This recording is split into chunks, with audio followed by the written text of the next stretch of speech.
ಕೆಲವೊಂದು ಸಿನಿಮಾ ಮೇಲೆ ಆ ಟ್ರೇಲರ್ ನೋಡಿ ಸ್ವಲ್ಪ ಅದರ ಕಂಟೆಂಟ್ ನೋಡಿ ತುಂಬ ಇಷ್ಟ ಆಗಿರುತ್ತೆ. ಬಟ್ ಸಿನಿಮಾ ನೋಡಿದ್ಮೇಲೆ ಗೊತ್ತಾಗೋದು ಅದರ ಅಸಲಿ ಸತ್ಯ.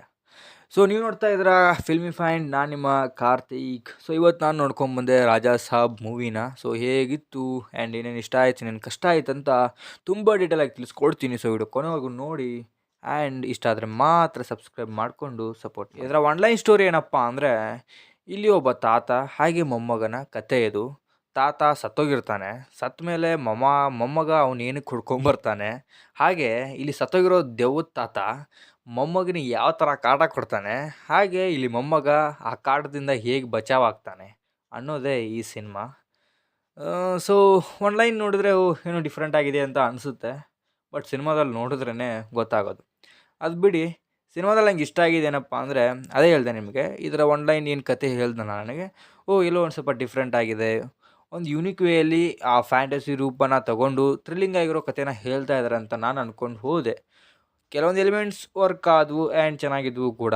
ಇನ್ನು ಪ್ರಭಾಸ್ ಅವರ ಲುಕ್ಸ್ ಚೆನ್ನಾಗಿತ್ತು. ಅದು ಏನೋ ಒಂದು ಡಾರ್ಲಿಂಗ್ ರೀತಿ ಇಲ್ಲದೇ ಇದ್ದರು, ಬಟ್ ರೀಸೆಂಟ್ ಟೈಮ್ ಪ್ರಭಾಸ್ ಅವರ ಲುಕ್ ಸ್ವಲ್ಪ ಬೆಟರ್ ಆಗಿದೆ. ಆ್ಯಂಡ್ ಅವರ ಕಾಮಿಡಿ ಸೆನ್ಸ್ ಏನಿತ್ತು ಅದನ್ನು ಇಲ್ಲಿ ಚೆನ್ನಾಗಿ ತೊಗೊಂಡು ಬಂದಿದ್ದಾರೆ. ಆ್ಯಂಡ್ ಕೆಲವೊಂದು ಕಡೆ ಅವು ಸಖತ್ ವರ್ಕ್ ಆದವು ಆ್ಯಂಡ್ ಚೆನ್ನಾಗಿತ್ತು. ಹಾಗೆ ಇಲ್ಲಿ ಪ್ರೀ ಕ್ಲೈಮ್ಯಾಕ್ಸ್ಗೆ ಸ್ವಲ್ಪ ಎಲಿಮೆಂಟ್ಸ್ನ ಇಟ್ಟಿದ್ದಾರೆ ಆ್ಯಂಡ್ ಇವನ್ ಅವು ಸ್ವಲ್ಪ ಚೆನ್ನಾಗಿದ್ವು ಆ್ಯಂಡ್ ಸ್ವಲ್ಪ ವರ್ಕ್ ಆದವು. ಇನ್ನು ಪ್ರಭಾಸ್ ಅವರಂತೂ ಅವರು ಕೊಟ್ಟಂಥ ಪಾತ್ರ ಚೆನ್ನಾಗಿತ್ತು ಆ್ಯಂಡ್ ಅವರ ಕಾಮಿಡಿ ಅಥವಾ ಅದರಿಂದ ಸೆನ್ಸಿಂದ ಸಿನಿಮಾ ಕೊನೆವರೆಗೂ ಸ್ವಲ್ಪ ನೋಡಂಗೆ ಆಯಿತು.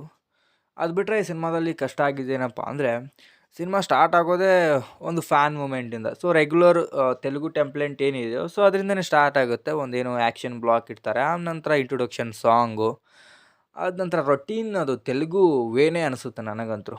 ಹೀರೋಯಿನ್ ನೋಡಿದ್ರೆ ಬೆಟ್ ಆಗೋದು, ಹೀರೋಯಿನ್ ಮೀಟ್ ಆದರೆ ಸಾಂಗ್ ಹಾಕೋದು, ರೊಟೀನ್ ತೆಲುಗು. ಇನ್ನು ಆ ಮನೆಗೆ ಹೋಗ್ತಾರೆ, ಆ ಬಂಗ್ಲಾ, ಅದೇನೋ ನಾನು ಡಿಫ್ರೆಂಟಾಗಿ ಅಲ್ಲಿ ಮಾಡಿದ್ದಾರೆ ಅಂತ ಅಂದ್ಕೊಂಡೆ. ಬಟ್ ಅಲ್ಲಂತೂ ಹೆವಿ ಲ್ಯಾಗ್ ಓಡಿಸ್ಬಿಡುತ್ತೆ ಸಿನಿಮಾ ಅಂತೂ.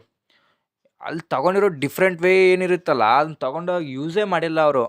ಆ ರೊಟೀನ್ ತೆಲುಗು ಥ್ರಿಲ್ಲಿಂಗ್ ಮೂಮೆಂಟ್ಸ್ನ, ಯಾವುದ್ಯಾವುದೋ ಫ್ಯಾಂಟಸಿ ಥರ ಇರೋ ಎಲಿಮೆಂಟ್ಸ್ನ ಹಾಕಿಬಿಟ್ಟಿದ್ದಾರೆ. ಈ ವರ್ಕ್ ಅಂತೂ ಆಗೋಲ್ಲ, ಅದಕ್ಕೆ ಕನೆಕ್ಟ್ ಕೂಡ ನಾವು ಆಗೋಲ್ಲ ಆ ರೇಂಜಿಗೆ. ತುಂಬ ಬೋರ್ ಹೊಡೆಯುತ್ತೆ ಸಿನಿಮಾ ಆ್ಯಕ್ಚುಲಿ. ಸೆಕೆಂಡ್ ಹಾಫಲ್ಲಿ ತುಂಬ ರೊಟೀನ್ ಎಲಿಮೆಂಟ್ಸ್ ಇದೆ. ಗೆಸ್ ಮಾಡ್ಬೋದು ನೀವು ಕಥೆನ. ಹಿಂಗೆ ಆಗುತ್ತೆ ಬಿಡು ಗುರು ಅಂತ ಅನಿಸುತ್ತೆ. ಸೊ ಅಲ್ಲಿ ಚಾಲೆಂಜಸ್ ತುಂಬ ಇದ್ದಾವೆ ಅಂತ ಅನಿಸುತ್ತೆ. ಬಟ್ ಆ ಹೀರೋಗೆಲ್ಲ ಅವು ನಾರ್ಮಲ್ ಜುಜುಬಿ ಅಂತ ಅನಿಸುತ್ತೆ ಗುರು. ಓಕೆ ಇರಲಿ ಬಿಡು, ಅದನ್ನ ಹೀರೋನೇ ಆ ಥರ ಡೆವಲಪ್ ಆಗಿ ತೋರಿಸಿದ್ದಾರೆ ಅಂತಂದ್ರೂ ಕೂಡ ಯಾವ ಕ್ಯಾರೆಕ್ಟರ್ ಕೂಡ ಅಷ್ಟು ನಮ್ಗೆ ಇಷ್ಟ ಆಗೋಲ್ಲ. ಈವನ್ ಆ ಹೀರೋಯಿನ್ ಕ್ಯಾರೆಕ್ಟರ್ ಮಾಲ್ವಿಕಾ ಮೋಹನ್ ಅವರು ಹಂಗೆ ಬಂದು ಹೋಗ್ತಾ ಇರ್ತಾರೆ ಎಲ್ಲರೂ ಕೂಡ, ಯಾರ್ಯಾರು ಇದ್ದಾರೆ ಅವರು. ಸೊ ನಿಧಿ ಅಗರ್ವಾಲ್ ಆಗಿರ್ಬೋದು, ಇವರಾಗಿರ್ಬೋದು. ಡೈರೆಕ್ಟರ ಆ ಥರ ಮಾಡಿಸಿದಾರಾ ಅಥವಾ ಅವರಿಂದ ಆ ಥರ ಬಂದಿದೆಯಾ? ಕತೆಗಂತೂ ಏನು ಅಷ್ಟೇನು ಇಂಪಾರ್ಟೆನ್ಸ್ ಏನು ಇರಲಿಲ್ಲ. ಬಟ್ ಹಾಗೆ ಒಂದು ಏನೋ ಗ್ಲ್ಯಾಮರ್ಗೆ ಅವರಿಂದ ಸ್ವಲ್ಪ ಏನಾದರೂ ತೆಗ್ಸಿದ್ರೆ ಇನ್ನೂ ಸ್ವಲ್ಪ ಸಿನಿಮಾ ಜನ ನೋಡ್ಬೋದು ಅವರಿಂದ ಅಂತ ಏನೋ ಅದರಿಂದ ಏನೋ ಇಟ್ಟಿದ್ದಾರೆ ಅಂತ ಅಂದ್ಕೊಳ್ತೀನಿ. ಬಟ್ ಸ್ಟೋರಿಗೆ ಅದಕ್ಕೆ ಏನು ಸಂಬಂಧನೂ ಇರಲ್ಲ ಗುರು. ಏನೋ ಸ್ವಲ್ಪ ಏನೋ ಅದೇ ಹೇಳ್ದಲ್ಲ ನಿಮಗೆ, ಈ ಪೇಂಟ್ ಮಾಡಬೇಕಾದ್ರೆ ಕೆಲವೊಂದು ಏನೋ ನಾವು ಮೇಲೆ ಹಿಂಗೆ ಥರ ಮಿಂಚು ಹಾಕ್ತೀವಿ ಕೆಲವೊಂದು ಕಡೆ, ಆ ಥರ ಹಾಕ್ದಂಗಿತ್ತು. ಜಸ್ಟ್ ಲುಕ್ ಆ್ಯಟ್ ಅತ್ತೆ. ಬಟ್ ಕತೆಗೆ ಏನು ಡೆಪ್ತ್ ಇರಲಿಲ್ಲ. ಇನ್ನು ತಮನ್ನ ಅವರು ನನ್ನ ಟ್ರೇಲರಲ್ಲಿ ಸ್ವಲ್ಪ ಅದೊಂದು ಸಾಂಗ್ ಲಾಸ್ಟಾಗಿ ಬಂದು ಸ್ವಲ್ಪ ಇಷ್ಟ ಆಗಿತ್ತು. ಸಿನಿಮಾದಲ್ಲಿ ಅದು ಎಫೆಕ್ಟ್ ಕೊಡುತ್ತೆ ಅಂತಂದ್ರೆ ಸಿನಿಮಾ ಅರ್ಧ ಹಾಳಾಗಿ ಹೋಗ್ಬಿಟ್ಟಿರುತ್ತೆ ಅದ್ರ ಮುಂಚೆನೇ. ಆದಮೇಲೆ ಆ ಸಾಂಗು ಕೂಡ ಅಷ್ಟು ಎಫೆಕ್ಟಿವ್ ಆಗಿರಲಿಲ್ಲ. ಬಿ ಜಿ ಎಮ್ ಒಂದು ಲೆವೆಲಿಗೆ ಓಕೆ ಚೆನ್ನಾಗಿತ್ತು. ಎಲಿಮೆಂಟ್ಸ್ ಕೂಡ ಅಷ್ಟು ಏನು ಇರಲಿಲ್ಲ. ಸೊ ಅವರು ಕೂಡ ಕೊಟ್ಟು ಏನು ಮಾಡಿದ್ರು ಅದು ಮೇಲೆ ಎದ್ದೇರ್ತಾ ಇರಲಿಲ್ಲ. ಒಂದು ಲೆವೆಲಿಗೆ ಓಕೆ ಸಾಕು ಬಿಡುಗರು, ರಾಗ ಎಳ್ದಿದ್ದು ಅಂತ ಹೇಳ್ಬೋದು. ಸೊ ಒಟ್ಟಾರೆಯಾಗಿ ಈ ಸಿನಿಮಾ ಯಾವ ಥರ ಇದೆ ಅಂತಂದರೆ, ನನಗಂತೂ ಬಿಲೋ ಆ್ಯಾವ್ರೇಜ್ ಅಂತ ಅನ್ನಿಸ್ತು.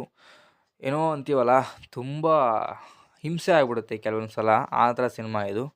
ಇವನ್ ನೀವೇನಾದರೂ ಪ್ರಭಾಸ್ ಅವರ ಫ್ಯಾನ್ಸ್ ಆಗಿದ್ದರೆ ನಿಮಗೂ ಇದು ಒಂದು ವಾಚಬಲ್ ಅಂತ ನನಗೆ ಅನಿಸುತ್ತೆ. ನೋಡಬೇಕು ಬಟ್ ಯಾವ ಥರ ಅಂತ. ನೀವೇನಾದರೂ ರೊಟೀನ್ ತೆಲುಗು ಸಿನಿಮಾ ಫ್ರೀಯರು ಆ್ಯಂಡ್ ಅದು ನಿಮ್ಗೆ ತುಂಬ ಇಷ್ಟ ಆಗುತ್ತೆ ಅಂದರೆ ನೀವು ಕೂಡ ಹೋಗಿ ನೋಡ್ಬೋದು. ಸೊ ಇದಾಗಿತ್ತು ಒಂದು ರಿವ್ಯೂ ಬಗ್ಗೆ. ಬಿಕಾಸ್ ನಾನು ಸ್ವಲ್ಪ ಟ್ರೇಲರ್ ನೋಡಿ ಅದರಿಂದ ಸ್ವಲ್ಪ ಎಕ್ಸ್ಪೆಕ್ಟೇಷನ್ ಜಾಸ್ತಿ ಇಟ್ಕೊಂಡಿದ್ದೆ. ಉಪ್ಪಿ ಸರ್ ಹೇಳಿದ್ರು ಎಕ್ಸ್ಪೆಕ್ಟೇಷನ್ ಇಂಜುರಸ್ ಟು ಹೆಲ್ತ್ ಅಂತ. ಸೊ ನನಗೆ ಅದೇ ಆಗಿದ್ದು ಅಂದ್ಕೊಳ್ತೀನಿ. ತುಂಬ ಎಕ್ಸ್ಪೆಕ್ಟೇಷನ್ ಇಟ್ಕೋಬಾರ್ದು, ಅದು ಕೆಲವು ಮೇಕರ್ಸಿಂದ ಅಷ್ಟೇ, ತುಂಬ ಏನಲ್ಲ. ಸೊ ಮತ್ತೆ ಸಿಗುವ. Signing off Karthik.